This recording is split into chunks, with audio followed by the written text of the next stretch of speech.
मित्रांनो, आवाज येतो का?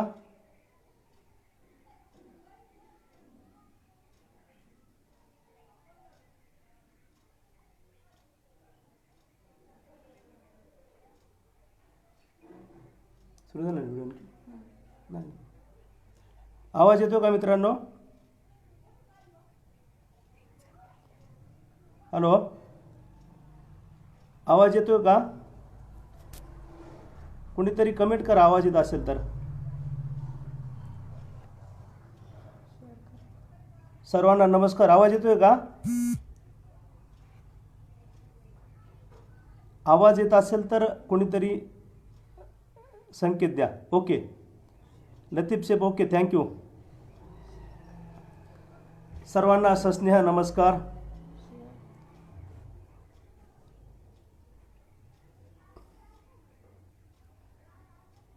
मित्रांनो, आज या ठिकाणी मी महासंवाद यूट्यूब फेसबुक चॅनलवरती काही विषयावरती माझं मत मांडत आहे. माझी भूमिका मांडण्यासाठी, माझं मत मांडण्यासाठी मला जी काय महासंवाद यूट्यूब फेसबुक चॅनलचे आमचे मित्र रमेश महामुने असतील किंवा त्यांची सर्व टीम असेल, त्यांचे या ठिकाणी मी मनपूर्वक आभार व्यक्त करतो. आणि आज लाईव्ह येण्याचा महत्त्वाचा विषय आहे तो म्हणजे आत्ता जे काय भारतीय जनता पार्टीच्या वतीनं महाराष्ट्रभर आंदोलन झालं आणि त्या आंदोलनाचा विषय होता माझं अंगण हेच रणांगण. खरं तर लोकशाहीमध्ये त्यांच्या पक्षांना, त्यांच्या नेत्यांना आंदोलन करण्याचा हा त्यांचा अधिकार आहे आणि तो मी मान्य करतो. माझी भूमिका जी आहे त्यांच्या आंदोलनाच्या संदर्भाने एक आहे, एक तर त्यांची आंदोलन करण्याची टायमिंग चुकली आणि दुसरी गोष्ट म्हणजे त्यांनी जे काही त्यांच्या आंदोलनाला टायटल दिलेलं आहे माझं अंगण हेच रणांगण, या दोन गोष्टीवरती मी माझे मत मांडणार आहे.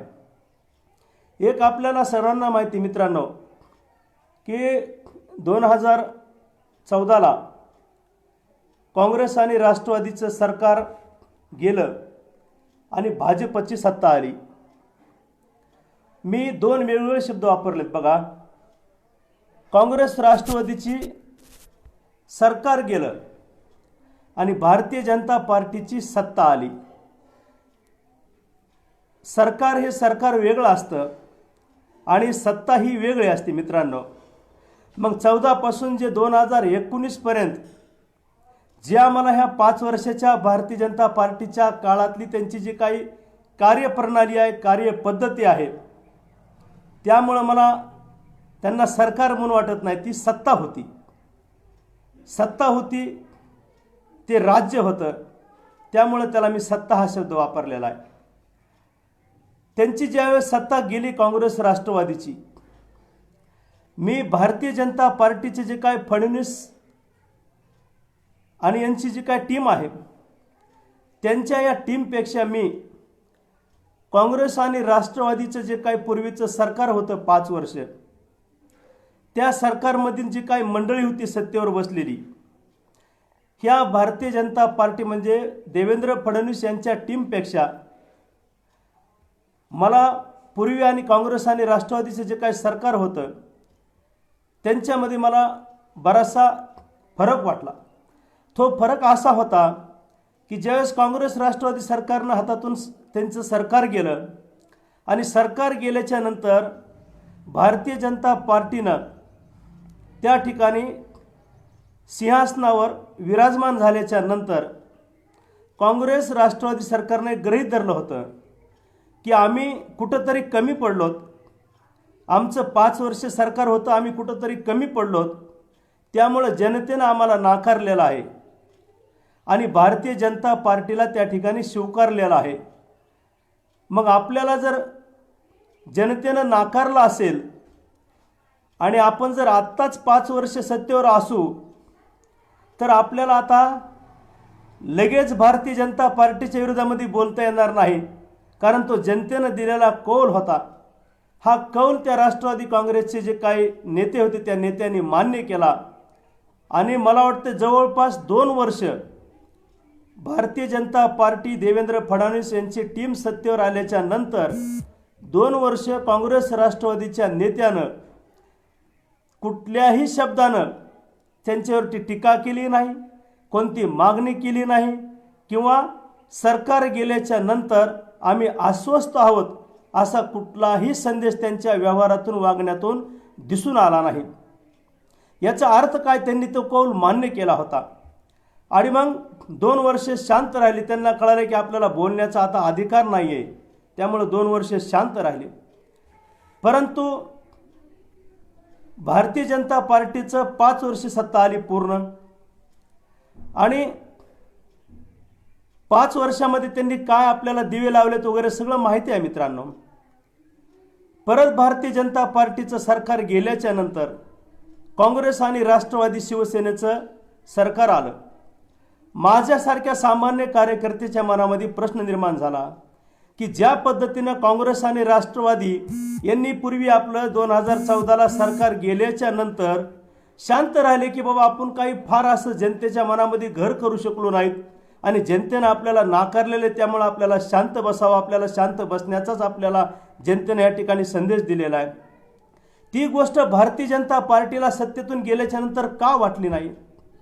देवेंद्र फडणवीस यांच्या टीमला ती गोष्ट का नाही वाटली की आपल्याला जनतेनं आता पायउतार केलेला आहे आणि शिवसेना, काँग्रेस, राष्ट्रवादी यांना सत्तेवर खुर्चीवर बसवलेलं आहे आणि आपल्याला जनतेनं नाकारलेलं आहे, आपण शांत बसलं पाहिजे असं काँग्रेस राष्ट्रवादीला जसं वाटलं तसं देवेंद्र फडणवीस आणि भाजपच्या टीमला का नाही वाटलं? एक साधा प्रश्न आहे माझा मित्रांनो। बघा, त्यांनी 2 वर्ष त्या ठिकाणी दम काढला आणि ह्यांना मात्र स्वतःची सत्ता गेल्याच्या नंतर ह्यांना 6 महिने सुद्धा दम निघाला नाही मित्रांनो। याचा अर्थ काय आहे? आणि लगेच ह्यांनी काय सुरू केलं? सत्ता गेल्याच्या नंतर काय सुरू केलं? जे काय त्यांचे आपल्या महाराष्ट्राचे सन्माननीय राज्यपाल महोदय आहेत, ठीक आहे, केंद्राने नियुक्त केल्यामुळं अर्थातच भारतीय जनता पार्टी आणि नियुक्त केलेल्या राज्यपाल यांच्यामध्ये काही एक चांगलं नातं असेल, ते आपण नातं गृहीत धरूया कसं असेल काही नाही, ते राजकीय पण पूर्वी नातं होतं। आता ते नियुक्ती केल्यामुळं केंद्राच्या ऋणात राहणं हे राज्यपाल महोदयाचं त्या ठिकाणी कर्तव्य मानित असतील। पण आपल्याला जाणवलं काय बघा की सन्माननीय उद्धवजी ठाकरे सत्तेवर आल्याच्या नंतर सत्ताधारी मुख्यमंत्री आणि राज्यपाल यांच्यामध्ये कमी भेटी झाल्या, यांच्यामध्ये कमी संवाद झाला, यांच्यामध्ये कमी चर्चा झाली। परंतु राज्यपाल महोदय आणि भारतीय जनता पार्टीची टीम देवेंद्र फडणवीस यांच्यामध्ये जास्त वारंवार बैठका, भेटीगाठी, चर्चा ह्या गोष्टी होत गेल्या मित्रांनो। महाराष्ट्रानं आजवर काय पाहिलं होतं की राज्यपाल महोदय कुणाच्या संपर्कात असतात तर सरकारच्या संपर्कात जास्त असतात, पण आज ती 6 महिन्यामध्ये परिस्थिती आपल्याला दिसली नाही, तर ते सरकारऐवजी ते विरोधी पक्षाच्याच जास्त आपल्याला राज्यपाल त्या ठिकाणी संपर्कात वाटले। 8 दिवसाला, 15 दिवसाला, महिन्याला काहीतरी म्हणणं घेऊन, काहीतरी प्रश्न, काहीतरी निमित्त करून राज्यपालाला वारंवार भेटायचं। तुम्हाला सांगू, काही खाजगीमध्ये लोक बोलतात की कुठल्याही पक्षाच्या कार्यालयातून त्या पक्षाचे माणसं बाहेर पडताना दिसतात, म्हणजे ते त्यांचं कार्यालय असा बोध होतो। बघा, राज्यपाल भवनातून वारंवार बाहेर पडताना आम्हाला देवेंद्र फडणवीस आणि त्यांची टीमच दिसायची।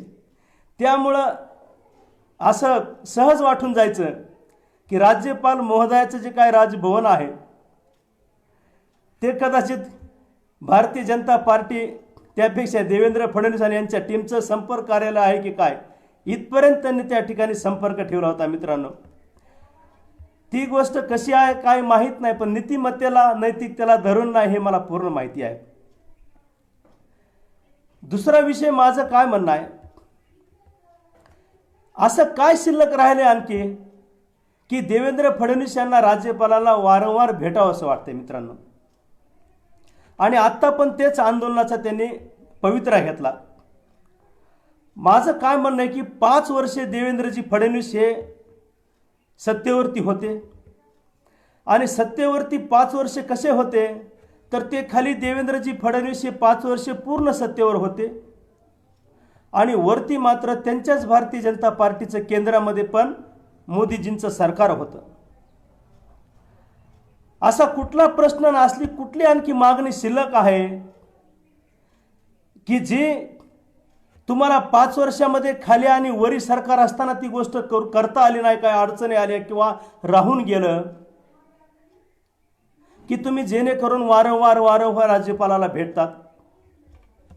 बघा, ज्यावेळेस फडणवीस सरकार ह्या ठिकाणी सत्तेवर होतं राज्यामध्ये, तुम्ही मला जर विचारलं तर काय केलं देवेंद्र फडणवीस यांनी, तुम्हाला सांगू का मी, देवेंद्र फडणवीस यांनी 5 वर्षामध्ये फक्त एकाधिकारशाही गाजवली. लक्षात ठेवा, शिवसेनेचा मी काय समर्थक नाही, काँग्रेस राष्ट्रवादीचा मी कार्यकर्ता नाही, पण मला जे काय जाणवलं, आपल्या सर्वांना जे काय जाणवलं ते हेच जाणवलं की देवेंद्र फडणवीस यांनी 5 वर्ष जे काय राज्यभर मिरवले, त्यांनी जे काय सभा घेतल्या, त्यांनी सभागृहामध्ये जे काय त्यांचे भूमिका मांडली, त्यांची एकंदरीत कार्यपद्धती असेल, ती सगळी कार्यपद्धती, सगळा व्यवहार, सगळी उठबस आणि सगळी वागणूक टोटल एकाधिकारशाही.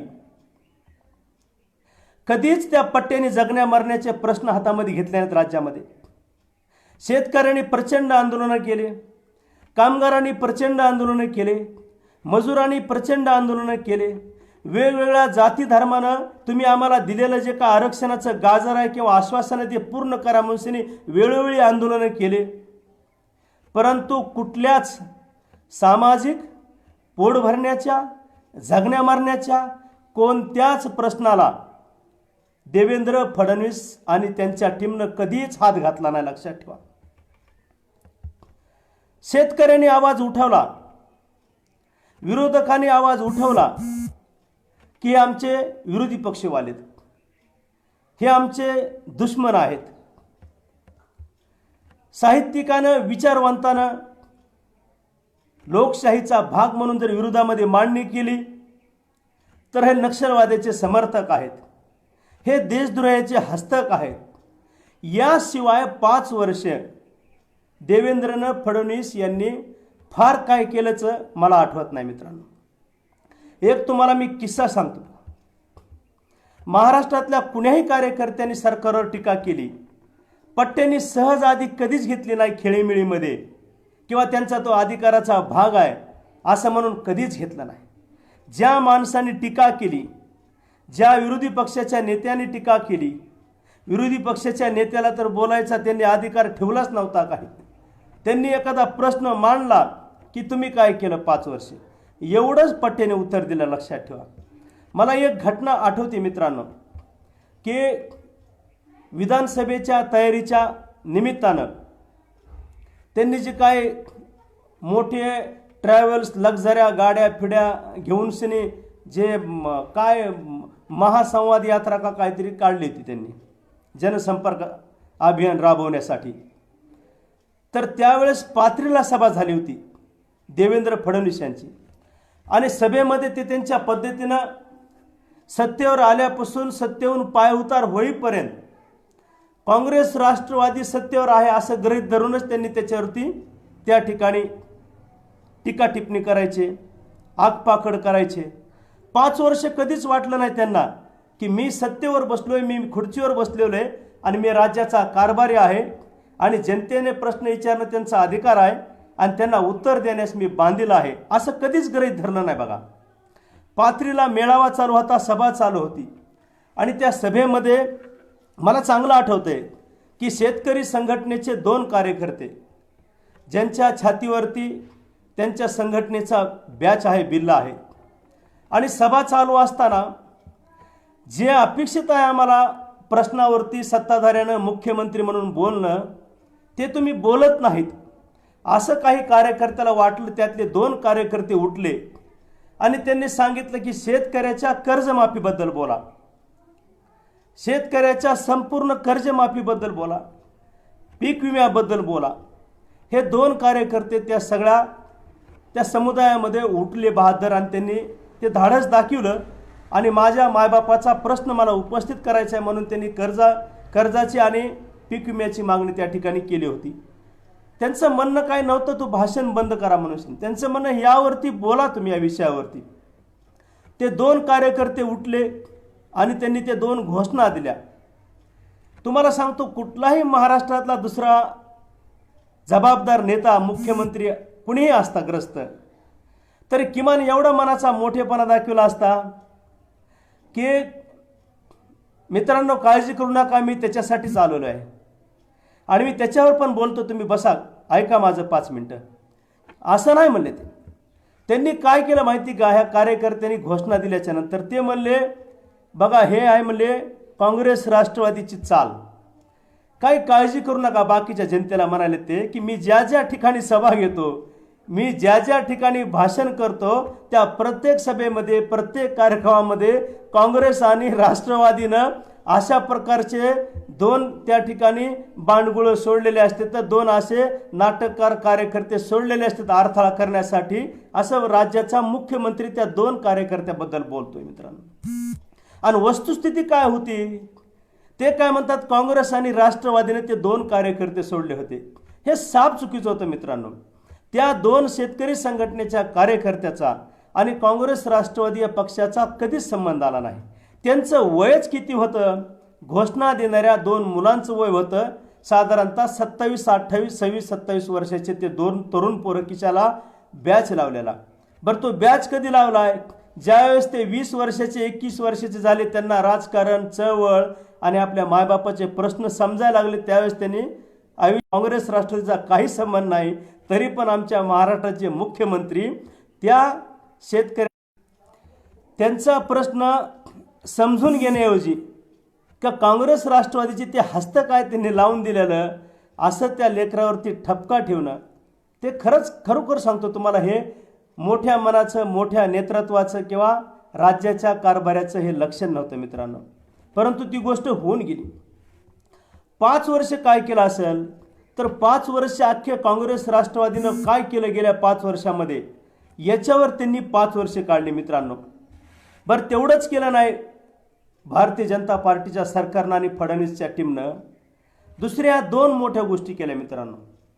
एक तर त्यांच्या कार्यकाळामध्ये लोकशाहीचं खूप मोठ्या प्रमाणावर अवमूल्यन झालं आणि दुसरी गोष्ट राजकारणाचा दर्जा घसरला.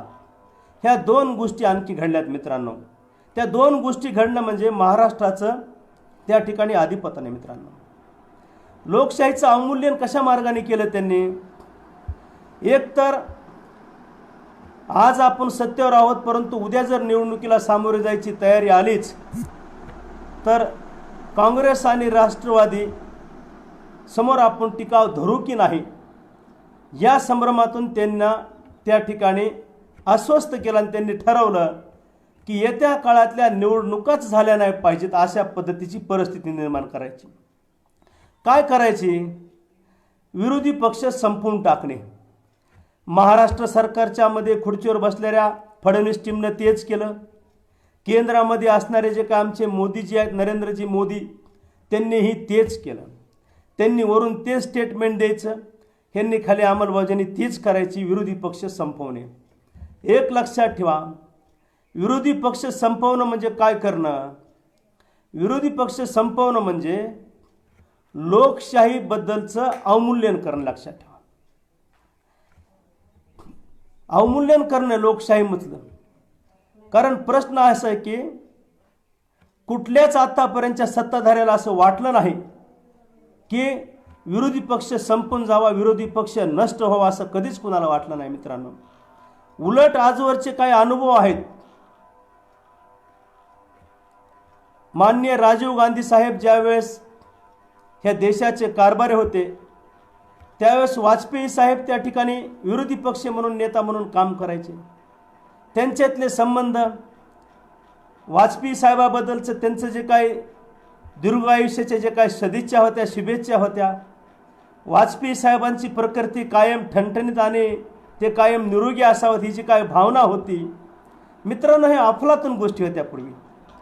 परंतु भाजप सरकार सत्तेवर आल्याच्या नंतरच हे सगळं सुरू झालं होतं की विरोधी पक्ष संपवणे. बरं, विरोधी पक्ष संपवणं म्हणजे काय करणं?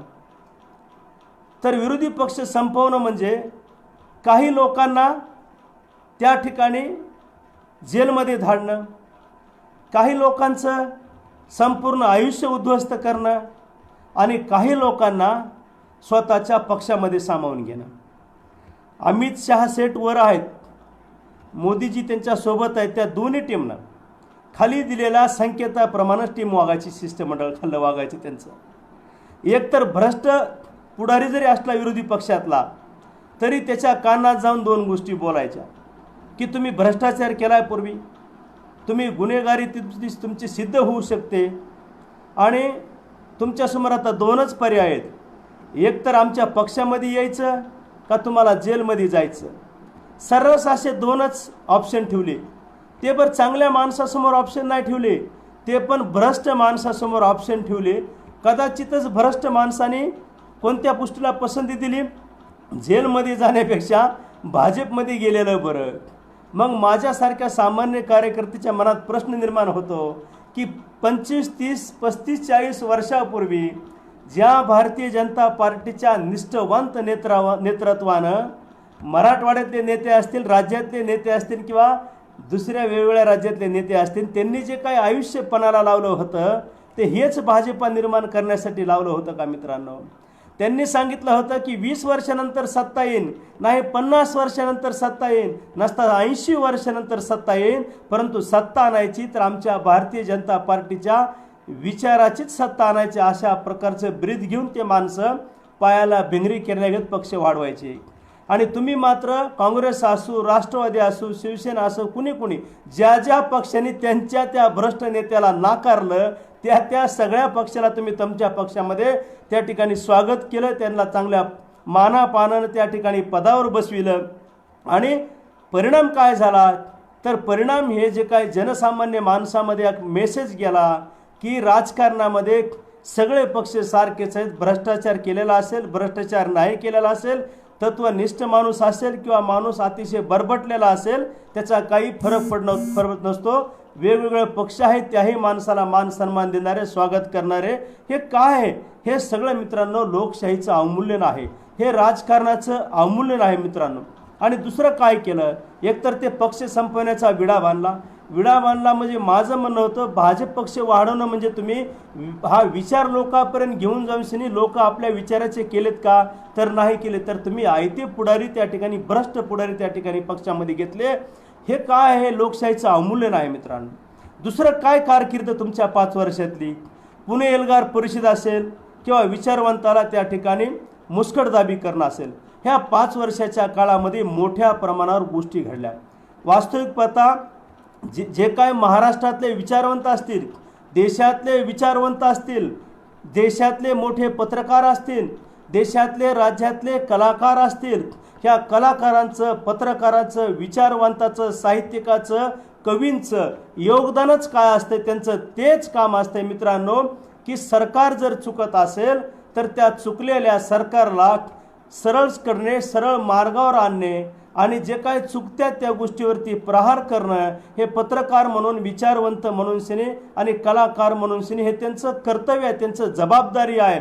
आणि ते लोक त्यांची जबाबदारी पार पाडत असताना तुम्ही मात्र काय केलं? लोकशाहीचा भाग म्हणून त्यांच्या सूचना, त्यांची टीका, त्यांच्या रचना किंवा त्यांच्या कलाकृतीतून दाखवून दिलेले जे काही सरकारी विरोधी काही धोरणावरती काही त्यांनी कार्यक्रम निर्माण केले असतील, ह्याला लोकशाहीचा भाग म्हणून, लोकशाहीचा घटक म्हणून न स्वीकारता तुम्ही काय केलं? विचारवंत आमच्या विरोधामध्ये बोलला तर त्या ठिकाणी त्याला तुम्ही जेलमध्ये डांबण्याचं काम केलं. भारतीय जनता पार्टीला पक्क माहिती आहे पुणे एल्गार परिषदेमध्ये कुणीही दोषी नाही, परंतु त्यांना काय करायचं आहे की त्यांना माहिती आहे मोठे विचारवंत त्या विचारपीठावरती आले होते की त्यांना पूर्ण माहिती आहे मित्रांनो की कुठल्याही चळवळीचा, मग ती आंबेडकर, ती डावी चळवळ असेल, ती शेतकऱ्यांची कामगारांची चळवळ असेल किंवा सामाजिक काम करणाऱ्या कार्यकर्त्याच्या वेगवेगळ्या चळवळी असतील मित्रांनो, ह्या चळवळीचा मुख्य कणा जे असतो तो म्हणजे त्या विचाराचा विचारवंत हा मुख्य कणा हा विचारवंत असतो.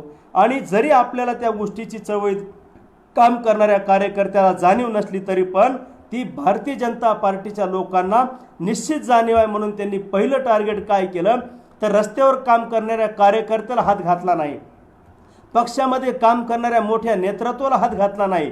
त्यांनी हात जो घातलाय की ह्या चळवळीचा जो काही मुख्य कणा आहे तो म्हणजे त्या विचाराचा विचारवंत, त्या विचारवंताची मुस्कटदाबी करणे म्हणजे त्या चळवळीचा कणा मोडून काढणे हे होय मित्रांनो. म्हणून त्यांनी दूरदृष्टीचा विचार करून त्यांनी चळवळीचा कणा एकदा मोडला की मग ती चळवळ ही फक्त लुळी पांगळी म्हणून राहते मित्रांनो. मी कार्यकर्ता, तुम्ही पण सगळे कार्यकर्ते, बरेच कार्यकर्ते असाल, आपल्याला वाटत राहतं नेहमी मित्रांनो की चळवळ जी काय आहे चळवंत कशावरती जिवंत आहे की आपण रस्त्यावर काम करणाऱ्या फक्त कार्यकर्त्याच्या जीवावर चळवळ जिवंत आहे असं आपल्याला वाटत राहतं. परंतु त्याच्यामध्ये सगळ्यात मोठा घटक म्हणजे एक आहे, ते म्हणजे त्या चळवळीचा जो काही विचारवंत असतो, थिंक टँक, तो महत्त्वाचा कणा असतो मित्रांनो. म्हणून भारतीय जनता पार्टीनं 5 वर्षामध्ये हे कणे फक्त मोडण्याचं आपलं काम केलं. त्यांना माहिती एकदा ह्यांचे साहित्यिक आपण ह्यांची जर मुस्कटदाबी केली आणि ह्यांचा जर आपण कणा मोडला तर बाकीची जी काय उरलेली चळवळ आहे ही सगळी लुळी पांगळी होऊन जाते, त्याच्यामध्ये फार अशी काय ऊर्जा आणि ताकद राहत नाही. हे त्यांनी गमक साधून 5 वर्षामध्ये तेच मित्रांनो काम केलं. हे काय आहे, जरी त्यांना वाटत असेल की आपण या सगळ्या गोष्टी करण्यास यशस्वी ठरलो तरी सुद्धा माझं या ठिकाणी मत आहे, जरी ते कणे मोडण्यामध्ये यशस्वी काही प्रमाणामध्ये झाला असताल तरी पण ते एक प्रकारचं भारतीय जनता पार्टीच्या हातामध्ये जी सत्ता होती त्या सत्तेचा वापर करून तुम्ही लोकशाहीचं अवमूल्यन केलेलं आहे. त्याचा फक्त चळवळीच तेवढ्या नुकसान होणार नाही तर लोकशाहीचं अवमूल्यन केल्यामुळं संबंध जे काय तिलाच त्या सगळ्या गोष्टी घातक ठरणाऱ्या तुमच्या हातून 5 वर्षामध्ये घडलेल्या आहेत. मोठ्या प्रमाणावर कष्टकऱ्यांचे किंवा घाम गाळणाऱ्याच्या वरती काही तुम्ही मोठं केलं नाही, त्याला आधार देण्यासारखं फार तुम्ही असं काहीच केलं नाही, लक्षात ठेवा. आणि दुसरी गोष्ट, हे सगळं करत असताना मला कायम खंत वाटते मित्रांनो की ती म्हणजे भारतीय जनता पार्टीमध्ये जे काही जुने निष्ठावंत कार्यकर्ते होते त्याच्यावरती सुद्धा ह्या नव्या देवेंद्र फडणवीस यांच्या टीमनं, सरकारच्या टीमनं खूप मोठ्या प्रमाणावरती अन्याय आहे मित्रांनो. काही आजही भारतीय जनता पार्टीचे कार्यकर्ते आहेत, असेल तो भाजपचा कार्यकर्ता, मी असेल डाव्या चळवळीत किंवा आणखी पुरोगामी आंबेडकरवादी चळवळीचा समर्थक आणि काम करणारा कार्यकर्ता, पण एका गोष्टीची खंत वाटते की इथला निष्ठावंत आणि तिथला निष्ठावंत ह्यांच्यामध्ये वेगळ्या प्रकारचं नातं असतं मित्रांनो.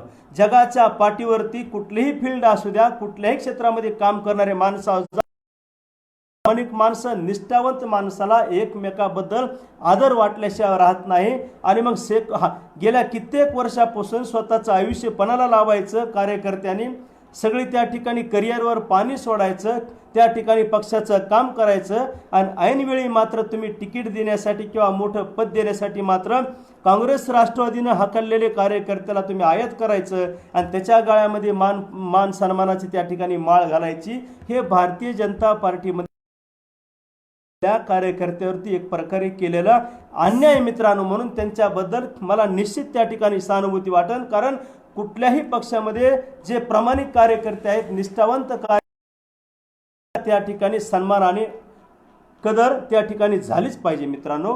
त्यांच्यावर मोठ्या प्रमाणामध्ये पक्ष वाढवायच्या नादामध्ये आणि समोरचे पक्ष संपवायच्या नादामध्ये ह्या अपवादाने किंवा त्या नजर चुकीनं म्हणा किंवा ठरवून म्हणा अशा असंख्य गोष्टी त्या काळामध्ये घडून गेल्या. ही सुद्धा स्वतःतल्या निष्ठावान कार्य दडपशाही आणि अन्याय मित्रांनो. दुसरी 5 वर्षाच्या काळामध्ये मी तुमचा जो काय मुद्दा आहे, माझं अंगण आणि हेच आमचं रणांगण, त्याच्यावर त्याचीच ही सगळी पार्श्वभूमी मांडतो आहे. आणि दुसरं काय केलं तुमच्या 5 वर्षाच्या काळामध्ये? घोषणा, आश्वासनं आणि आकडे. मित्रांनो, कधी नव्हे ते ह्या घोषणा, आश्वासनं आणि आकडे ह्याची देशामध्ये चेष्टा उडवली गेली. मित्रांनो, आजवर असं कधीच झालं नाही. आजवर असं कधीच झालं नाही. हा एक होऊ शकतं, काँग्रेस सरकार सारखे मोठा पक्ष सत्तेवर येण्याआधी घोषणा करतील असंख्य, काही घोषणा पूर्ण करतील, काही घोषणा राहून गेल्या असतील, परंतु एक मात्र ह्यांच्या काळामध्ये गोष्ट घडली, ती म्हणजे ह्यांनी केलेल्या घोषणा, ह्यांनी दिलेल्या आश्वासनं आणि ह्यांनी सांगितलेले आकडे ह्याची कधी नव्हे ती एवढी देशामध्ये आणि राज्यामध्ये चेष्टेचा विषय ठरला की आज कुठेही गावागावामध्ये वट्यावर कुण्या बसले लेकरं, कुण्या पोरं, कुण्या म्हातारे माणसं कुठं बसले तर ते एकमेकाला नुसतं असं पैसा जरी मागितला किंवा काय जरी त्या 500 रुपयाचं माझ्या देतो मला, ते म्हणते थांब 15 लाख रुपये माझ्या खात्यावर येणार आहेत, मग तुला मी देतो पैसे. हा चेष्टेचा विषय आहे. कुणी केला चेष्टेचा विषय? हा जनसामान्याने चेष्टेचा विषय केला नाही. भारतीय जनता पार्टीच्या नेतृत्वानंच अशा मोठमोठ्या वल्गना केल्या, अशा मोठमोठ्या घोषणा दिल्या की त्यांना त्यांच्या कामाकडे कमी लक्ष दिले लोक, पण त्यांनी केलेल्या घोषणाची झालेली जी काही चेष्टा आहे ह्याचीच महाराष्ट्रभर आणि देशभर जास्त प्रमाणामध्ये चर्चा झाली. आजही लोक काळा पैसा कधी परत आणणार म्हणतात. लोक 15 लाख रुपये कधी खात्यावर पडतील, 2 कोटी नोकऱ्या वर्षाला. अहो, हे ज्यावेळेस तुम्ही आकडा जाहीर केला ना, वर्षाला 2 कोटी बेरोजगारांना नोकऱ्या, हे आकडा साधा नव्हता, परंतु ते खरं तर आकड्याचा बऱ्याचदा काहीच अर्थार्थी संबंध आलेला नाही. आता त्या दिवशी इराणी मॅडम म्हणाल्या की 80 कोटी कुटुंबाला रेशन कार्ड दिलेत. आता मित्रांनो एक सांगा, 80 कोटी कुटुंबाला रेशन कार्ड दिले. आमच्या भारताची लोकसंख्या 130 कोटी, तुम्ही लोकांना दिलेत. म्हणजे तुमचा असं गृहीत धरलं का की 80 3,20,000 या देशाची लोकसंख्या आहे. आमच्या देशाची लोकसंख्या तर 130 कोटीच आहे. मग हे जे 320 कोटी आकडा आहे, हे बाकीच्या कुठल्या कुटुंबाला रेशन कार्ड दिलं? पाकिस्तानमध्ये दिलं का, नेपाळ का, बांगलादेश का, श्रीलंका? हे जे आकडा तुम्ही सांगितला की 80 कोटी कुटुंबाला रेशन कार्ड दिले, मी तुम्हाला एक गोष्ट सांगतो, त्यांच्या आकड्याचा, त्यांच्या घोषणाचा आणि ग्राउंडवरती काम करण्याचा कुठंच तुम्हाला जाणार नाही. वर्षाला 2 कोटी नोकऱ्या. आता खरं तर ही गोष्ट कशी शक्य होती ते काय त्यांनी सांगितलं नाही. बरं झालं काय? वर्षाला 2 कोटी नोकऱ्या देणाऱ्या सरकारच्या कार्यकाळामध्ये करोडो लोक बेरोजगार झाले. करोडो लोक बेरोजगार झाले. म्हणजे झालं उलट. म्हणजे देणार होते का ते घेणार होते का, आपल्या ऐकण्यामध्ये काही मिस्टेक झाली हे काय कळालं नाही मित्रांनो. परंतु त्यांचे आकडे, त्यांच्या घोषणा आणि वस्तुस्थिती ह्यांचा अर्थार्थी कधीच असा ताळमेळ लागत नाही. साहेब 20 लाख कोटी रुपयाची, वरचे साहेब मोठे 20 लाख कोटी रुपयाची विशेष पॅकेज आहे म्हणे. किती चेष्टेचा विषय झाला देशामध्ये. 20 लाख कोटी कशाला म्हणतात, किती शून्य असतात? तर आपण प्रश्न विचारला, आपण प्रश्न असा विचारतो की 20 लाख कोटी म्हणजे जरा आकडा खूपच झाला, ते किती माहितीत का झिरो? तर बाष्कळ जे काय ठेवलेले जे काय पुढारीत ते लगेच झिरो काढू दाखवायले की एवढे होते म्हणून. हे जे सगळा पोरखेळ चालवला आहे मित्रांनो, ह्याच्यातून देशाला फार फायदा नाही. मी 5-6 दिवसापूर्वी बघा हे सगळं घोषणा, आश्वासनं जे आहेत ना, त्याच्यावर एक छोटंसं एक पोस्ट केली होती. ते फॉरवर्ड होतं, ते मला असंच आलं होतं, गली में से आवाज़ आई, आहे का, गली में से आवाज़ आई कि 100 रुपये में पूरा परिवार बैठ के खा सकता है. कानावर शब्द काय पडला की गली में से आवाज़ आई, गलीमध्ये ते माणूस आला होता, त्यानं सांगितलं, मोठ्यास वरडला तो की 100 रुपये में पूरा बैठ के खा सकता है.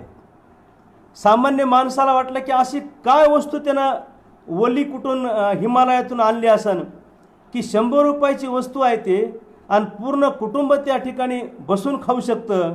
परंतु त्या मोठ्या अपेक्षेनं मोठ्या आशेनं ज्यावेळेस बाहेर जाऊन तिने पाहिलं त्यावेळेस काय असेल ते काय नाही, चटईवाला बाहेर चटई ऐकू लागला आणि त्याचं म्हणणं होतं की ही 100 रुपयाची चटई आहे, पुरा परिवार बैठ के खा सकता है. मित्रांनो, केंद्र सरकारनं किंवा त्या काळामध्ये फडणवीस सरकारनं ज्या काय केलेल्या घोषणा, आश्वासनं आणि आकडे जे होते हे सगळे जे काय चटईवाला आहे ह्या सगळेच आपल्याला माहिती. मित्रांनो बघा, भारतीय जनता पार्टीच्या भूमिकेबद्दल आपल्याला काय त्यांच्या पक्षाबद्दल आपल्याला विरोध असेल, परंतु पक्षामध्ये काम करणाऱ्या माणसाबद्दल आपल्या मनामध्ये कुठल्याही प्रकारचा द्वेष नाही, कुठल्याही प्रकारची तिरस्काराची भावना नाही. मी तुम्हाला आजही माझ्या सर्व चळवळीत काम करणाऱ्या मित्रांना मी विनंती करीन की भारतीय जनता पार्टीचे जे काही जुने कार्यकर्ते होते, जुने नेते होते, त्यांनी भाषणामध्ये दिलेले आश्वासनं सभागृहामध्ये आणि त्यांचं जीवनचरित्र ह्या संसदेमध्ये भारतीय जनता पार्टीच्या ज्येष्ठ नेत्यांनी केलेली भाषणं आहेत. तुम्ही आजही ते यूट्यूबवर जाऊन ऐका. अतिशय विरोधकाबद्दल अतिशय प्रचंड सन्मानामध्ये बोलणार, मांडणी सगळी अभ्यासपूर्ण, मांडणी सगळी जनतेच्या भावनेला धरून, सर्व सभागृहाचा सन्मान करून ह्या गोष्टी होत्या मित्रांनो. परंतु खंत आणि खेद ह्याचा वाटतोय की आज जे काय सगळे हे आलेले चित्र, ही जी काय टीम आहे आलेली, यांच्या आणि त्यांच्यामध्ये प्रचंड तफावत वाटते. त्यामुळं नुकसान काय होतं आहे, आपल्याला काय देणं घेणं नाही त्यांच्या ज्येष्ठामध्ये आणि कनिष्ठामध्ये काय तफावत आहे, काय फरक आहे. प्रश्न असा आहे की त्यांच्या व्यवहाराचा, त्यांच्या वागण्यावरता, ह्या राज्यावरती, ह्या संस्कृतीवरती, ह्या राजकारणावरती, ह्या लोकशाहीवरती जे विपरीत परिणाम घडतात नकळत, जे काय येणारी पिढी आहे तरुण, यांच्यावरती जे काय संस्कार घडतात, ह्यांच्यावरती जे काय परिणाम होतात, त्याच्याशी तुम्हाला मला देणं घेणं आहे. आणि त्याच्यामुळे हे सगळे जे काय प्रपंच आहे आपण जे करतोय हे सगळ्या त्या गोष्टीमुळे करतोय. मित्रांनो, हे सगळं चालत असताना आज फडणवीस टीमनं आंदोलन काय सुरू केलं आहे, आमचे अंगण हेच रणांगण. मित्रांनो, मी तुम्हाला ह्या ठिकाणी सांगतो की आंदोलनाची टायमिंग आहे का मला सांगा. ही आमचे अंगण हेच आमचे रणांगण ह्या टायटल खाली त्यांनी आंदोलन सुरू केलेलं आहे. ही आंदोलनाची टायमिंग आहे का मला सांगा. आणि दुसरा महत्त्वाचा विषय, एक तर आंदोलनाची टायमिंग नाही, राज्य अख्खं जग ह्या ठिकाणी महामारीच्या संकटामध्ये अतिशय प्रत्येक माणूस आपला ह्या ठिकाणी जीव वाचवण्याचा प्रयत्न करतोय. प्रत्येक माणसाला एक एक दिवस पुढे ढकलल्याच्या नंतर त्या ठिकाणी स्वतः धन्यता वाटते की माझा आज दिवसभरामध्ये जीव वाचला. एवढी महामारी देशामध्ये आणि राज्यामध्ये निर्माण झाली असताना, सगळा राज्य आणि आपला देश सगळा संकटात असताना तुम्हाला आंदोलन करण्याची भावना कशी निर्माण होऊ शकते, तुम्हाला आंदोलन कसं करू वाटते. ठीक आहे, तुम्हाला वाटत असेल की आम्ही रस्त्यावर आंदोलन करत नाहीत, 144 कलम चालू आहे किंवा लॉकडाऊनचा पिरियड चालू आहे, आंदोलन कसं करावं म्हणून आमच्या अंगणात. पण अंगणात तरी का करायचं आंदोलन? तुमचं काम आंदोलन करणं नाही. मी तर त्या पुढे आम्ही खानदानी आंदोलन करणारे माणसं, आम्ही 12 महिने आंदोलन करणारे माणसं, आम्ही लालभावटे डाव्या विचाराचे, आम्ही चळवळीत काम करणारे कार्यकर्ते, सगळ्या आंबेडकरी संघटना असतील, शिवरायांना मानणाऱ्या सगळ्या पुरोगामी धर्मनिरपेक्ष संघटना असतील, सगळ्या शेतकरी चळवळीमध्ये काम करणाऱ्या संघटना असतील, कामगारांच्या संघटना असतील, ह्यांना माहिती आहे प्रश्न वरचीवर भेडसवत चाललेला आहे. परंतु सगळे हे खानदानी आंदोलन करणारे सुद्धा, लॉकडाऊनचा काळ चालू आहे, जग आणि राज्य सगळं संकटामध्ये अडचणीमध्ये भयभीत झालेलं आहे आणि अशा काळामध्ये आंदोलन करणे आपल्याला संयुक्तिक वाटणार नाही म्हणून खानदानी आम्ही आंदोलन करणारे सुद्धा ह्या काळामध्ये आंदोलन न करता सरकारला आणि प्रशासनाला सहकार्य करण्याच्या भावनेमध्ये आज आम्ही आहोत. सरकारच्या सोबत राहण्याच्या भावनेमध्ये ह्या मताचे आम्ही आज आहोत. आणि तुम्ही कधीच आंदोलन नाही केलं, कधीच तुम्हाला जनतेचा पुळका नाही आला आणि तुम्हाला आज आंदोलन का करू वाटायले? आंदोलनाची टायमिंग बरोबर नाही आहे.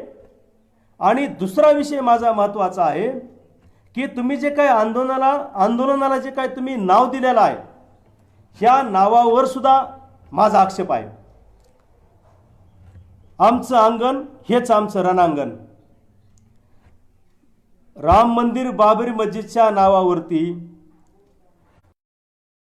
रक्तपात केला, गल्लोगल्लीमध्ये रक्तपात झाला. आता शिल्लक राहिलं होतं फक्त अंगण. भाजपच्या सगळ्या नेतृत्वाला माझी विनंती आहे की अंगण जे काय आहे ना, अहो ते अंगण लेकरा बाळाला खेळायची जागा आहे. जे गोंडस लेकरं बाळ आहेत, जे गरीब बिचारे लेकरं बाळ आहेत, कवळे, त्यांना खेळण्याचं ते अंगण हे ठिकाण आहे. आणि तिथं 4 फुलं लावायचे, 4 झाडं लावायचे, लेकराला खेळू द्यायचं, बागडू द्यायचं, त्याच्यासाठी ते अंगण आहे. आणि त्या अंगणाला जर तुम्ही रणांगण करण्याची भाषा करीत असताल, मला माहीत नाही तुमच्या कोणत्या विद्वानाला हे टायटल सुचलं, पण अंगणाला रणांगण करू नका, माझी तुम्हाला विनंती आहे. अंगणाला हे अंगण लावू द्या लेकरा बाळाला खेळण्यासाठी. आणि रणांगण जे काय शब्द वापरला तुम्ही, हे बघा, रणांगण जे काय असतं ना, हे रणांगण काही आंदोलन करण्याचं बी ठिकाण होऊ शकत नाही. म्हणजे अंगण तर हे आंदोलनाचं ठिकाण नाहीच आहे. लेकरा बाळाला खेळण्याचं 4 झाडं, फुलाचे झाडू लावायचे ठिकाण आहे अंगण. आणि त्या अंगणामध्ये रणांगण करायचे. अंगणाला रणांगण करण्यात आमचा सक्त विरोध आहे. बघा, रणांगण म्हणजे काय मित्रांनो? रणांगण म्हणजे युद्धाचं ठिकाण आहे, युद्ध करण्याचं, युद्धभूमी आहे रणांगण म्हणजे. पूर्वी आमचे ज्येष्ठ वडीलधारे म्हणायचे महाभारतामध्ये रणांगण, युद्धभूमी, हे शब्द जे आले ते रणांगण हे युद्धभूमी आहे, लक्षात ठेवा. आणि अंगणाला जर तुम्ही समजा युद्धभूमी करणार असाल तर ही गोष्ट तेवढीच काही संयुक्तिक वाटत नाही. आणि युद्धभूमी ही कशासाठी असते? युद्धभूमी हे युद्ध कशासाठी असतं? युद्ध हे सत्ता हस्तगत करण्यासाठी असतं. युद्ध हे सत्ता हस्तगत करण्याचं शस्त्र आहे, साधन आहे. मग मला तुम्हाला प्रश्न विचारायचा आहे की तुम्हाला ज्यानं हे टायटल शोधून दिलं, माझं अंगण हेच रणांगण, अंगण विषय सोडून द्या. रणांगण हा जो विषय आहे, त्या रणांगणामध्ये रणांगण हे फक्त सत्ता हस्तगत करण्यासाठी होणाऱ्या युद्धाच्या ठिकाणालाच, युद्धभूमीलाच फक्त रणांगण म्हणतात. याचा अर्थ तुमच्या पोटामध्ये अशी भावना आहे का की आपल्याला सत्ताच हस्तगत करायची होती म्हणून हे आंदोलनाचं निमित्त होतं, म्हणून रणांगण त्याला शब्द दिलाय का आपण? तसं आहे का? आणि तुम्ही ज्या अर्थी रणांगण हा शब्द दिला त्याला युद्धभूमी समजलं, याचा अर्थ तुम्हाला सत्ता हस्तगत करायची असावी असं माझं मत आहे. दुसरी गोष्ट मित्रांनो, मागण्या कोणत्या घेतल्या होत्या ह्या आंदोलनामध्ये? माझं अंगण हेच रणांगण, ते मला कधी कधी म्हणता येत नाही, एवढे ते टिंब आहेत अंगणावर पुन्हा रणांगणावर, त्याच्यामुळे ते गडबड होती. माझं दुसरं असं म्हणणं आहे की तुम्ही मागण्या कोणत्या घेतल्या होत्या? तर मागण्या 2 घेतल्या होत्या तुम्ही, मुख्य मागण्या 2 होत्या. त्यातली एक मागणी होती की राज्य सरकार कोरोनाला आळा घालण्यास असमर्थ ठरले आहे. दुसऱ्या राज्याच्या तुलनेत आमच्या राज्यामध्ये पेशंट जास्त आहेत, ही गोष्ट आम्हाला मान्य आहे. पण तुम्ही मागणी केली की सरकार त्याच्यामध्ये अयशस्वी ठरलं. माझं त्याच्यावर असं म्हणणं आहे की राज्य सरकार अयशस्वी ठरलं असं तुमचं म्हणणं आहे. पेशंट जास्त आहेत ही गोष्ट मला मान्य आहे, पण महाराष्ट्रामध्ये आमच्या राज्यामध्ये जे कोरोनाचे पेशंट आले त्याला कोण जबाबदार आहे ह्याच्याकडे तुम्ही पाहणार आहेत का नाही? ज्या वेळेस दुसऱ्या देशामध्ये ज्यावेळेस कोरोना वाढत होता, तो कोरोना कसा आला आमच्या भारतामध्ये? काय समुद्राच्या द्वारे तो पोहत पोहत आला का विषाणू? का तो भूमार्गाने चालत आला? भूमार्गाने चालत आला नाही. आमच्या वैद्यकीय क्षेत्रातल्या तज्ज्ञांनी सांगितलंय, पाहता येत नाही, आम्हाला माहीत आहे. आला कसा? तर तुम्ही मुख्यमंत्री उद्धव ठाकरे यांना अयशस्वी पडलात कोरोना नियंत्रण ठेवण्यात म्हणण्याच्या आधी जर केंद्र सरकारनं, मोदी साहेबांनी जर विमान सेवा जर त्या काळामध्ये तात्काळ बंद केली असती, जर खटकन त्यांनी तो निर्णय घेतला असता, तर कदाचित दुसऱ्या देशातून कोरोना विषाणूला भारतामध्ये प्रवेशच मिळाला नसता. एकीकडे विमान चालू ठेवली केंद्र सरकारनं, त्या ठिकाणी विमान सेवा चालू ठेवल्यामुळे कोरोना आमच्या भारतामध्ये आला.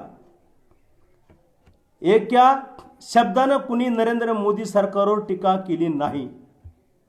सगळ्यांना माहिती ना की विमान सेवा तात्काळ बंद केली असती अथवा विमान सेवा चालू ठेवून त्या काळात आलेले जे काय भारतीय नागरिक आहेत बाहेरच्या देशातले, त्यांना जर समजा तुम्ही कुठं क्वारंटाईन केलं असतं 14-15 दिवस, तर कदाचित भारतामध्ये पेशंट आला नसता, वाढला नसता. हे सगळ्यांना माहिती. तरी पण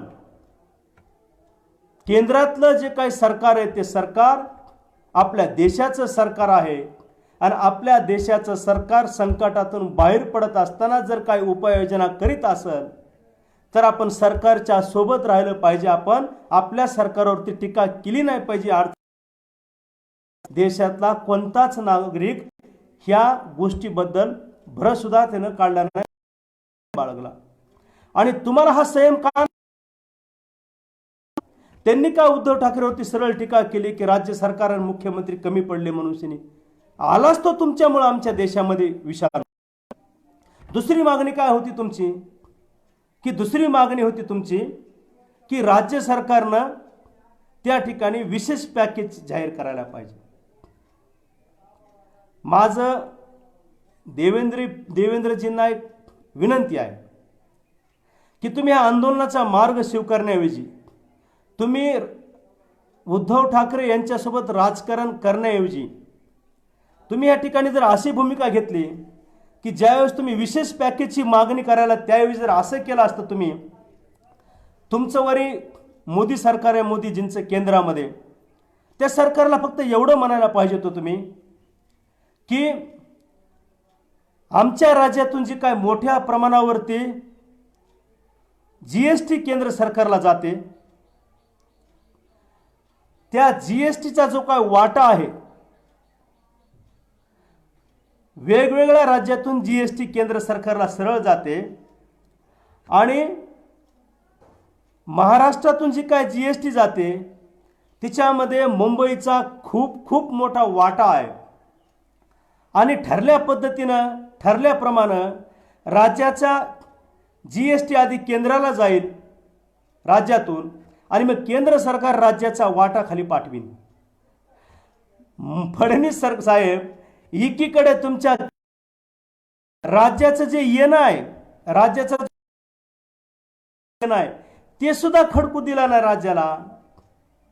तुम्ही खरं तर पुढाकार घेऊन माननीय मुख्यमंत्री उद्धव ठाकरे यांना सहकार्याची भावना ठेवून तुम्ही मोदीजींना विनंती करायला पाहिजे होती की आमचं राज्य संकटामध्ये आहे आणि आमचा जीएसटीचा जो काही वाटा आहे तो वाटा आमच्या राज्याला तुम्ही दिला पाहिजे, जेणेकरून मग आम्हाला इथं राज्य सरकारकडून विशेष पॅकेजची या ठिकाणी आम्हाला तरतूद घेता येईल.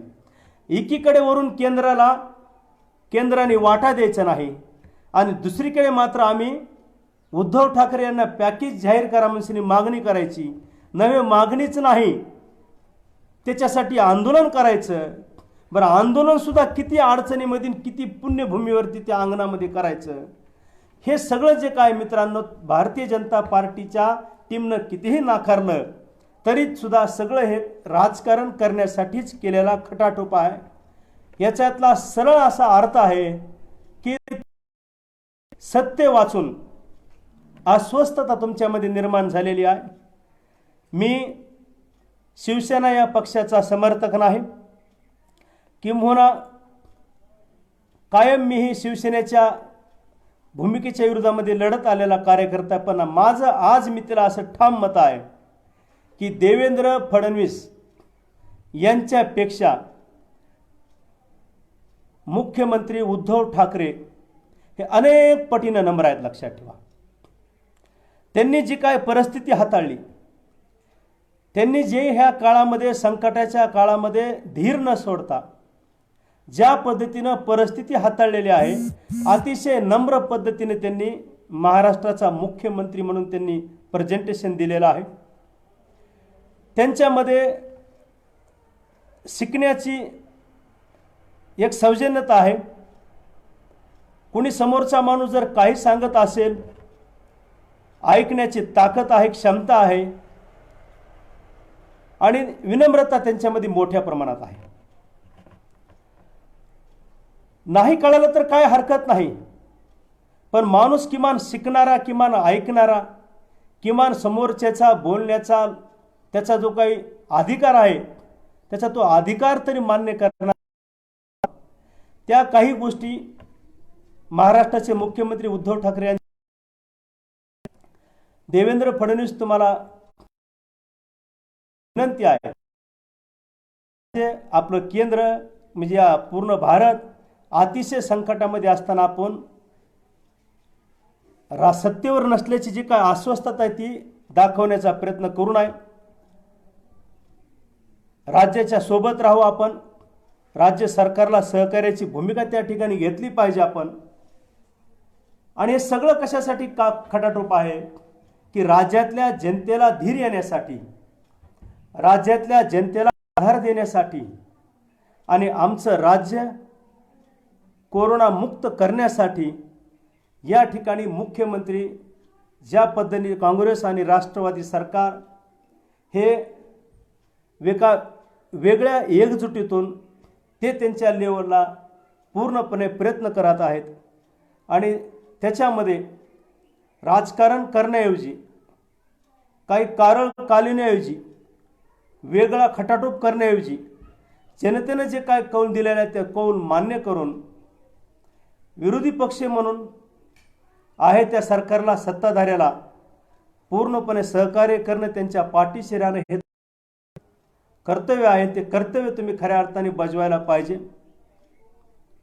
आणि पण या 6 महिन्याच्या कालावधीमध्ये जे काही दिसलं, जे काय आम्हाला जाणवलं, त्या सगळ्या गोष्टी ह्या महाराष्ट्राच्या आपल्या परंपरेला अशोभनीय आहेत. त्यामुळं हे जे काय सत्तेवर असणारं सरकार आहे, या सरकारला या ठिकाणी सहकार्याची भावना ठेवा. सरकारला सहकार्य म्हणजे त्या 3 पक्षाला सहकार्य नव्हे, ते राज्याला सहकार्य होईल. आणि तुमच्याकडून हीच खरी अपेक्षा आम्हाला सगळ्याला आहे.